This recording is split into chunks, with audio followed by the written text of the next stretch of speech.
on the Turkey-Syria border. Not long ago, Russian President Vladimir Putin said this about the shooting down of the jet.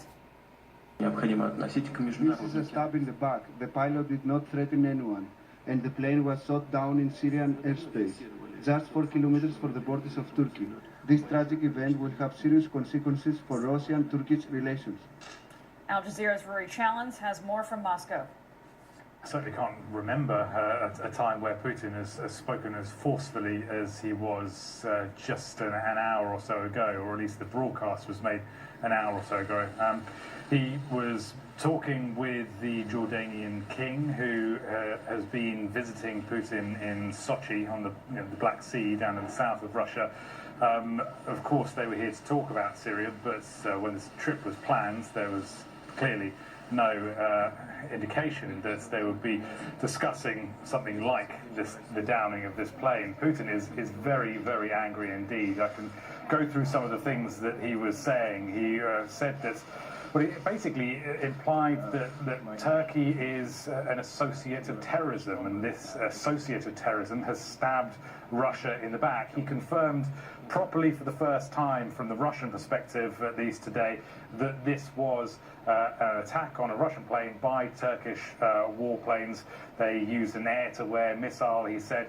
They shot down this plane. It was hit 1 kilometer from the Turkish border inside Syrian airspace, according to Putin. It crashed then 4 kilometers inside Syrian airspace. And he says that it had never threatened Turkey, and that was an obvious fact.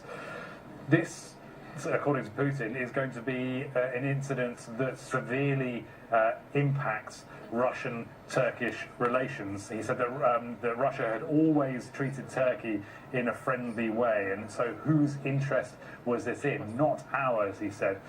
So then Turkey, after this had happened, the first thing this was obviously something that Putin was angry about. The first thing that Turkey did was go to its NATO allies, as if Russia, had downed one of their planes. He said, does Turkey want NATO to act in ISIL's interests? So very, very angry Putin.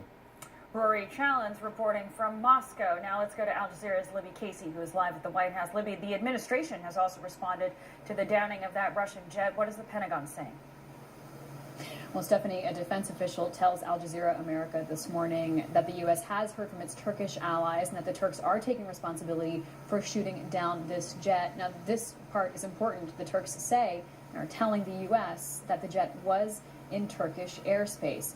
The defense official telling us that the U.S. military was not involved, which of course is significant because the U.S. does have a large presence on the border. And for the most part, U.S. officials are directing questions about this to the governments of Russia and Turkey, which speaks volumes. They're trying to pull out of this situation and put the focus on those two nations, Stephanie. And of course, we should also say that the Pentagon statement given to Al Jazeera America says that U.S. forces were not involved, even though we know that U.S. forces have been helping to enforce Turkish airspace.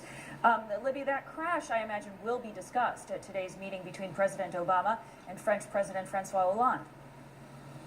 Absolutely. It is a significant development that these two leaders will discuss. And as President Hollande comes here, he comes to visit a longtime partner, a strong ally, a country that the United States has called America's oldest allies, is what France represents in many ways. But President Hollande comes here with a fairly aggressive stance, wanting real action, wanting to develop cooperation, if not coordination, in fact, between countries like the United States. He also met yesterday with the British Prime Minister, David Cameron, getting assurances from Cameron that he would try to get Parliament on board.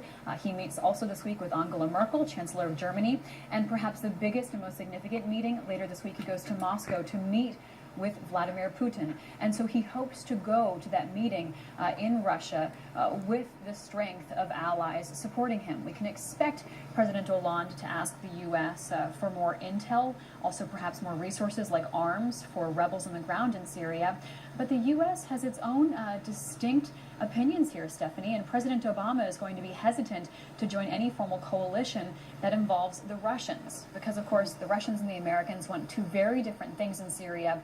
The Russians are okay with President Assad staying in power. That's what they want. The U.S. is not.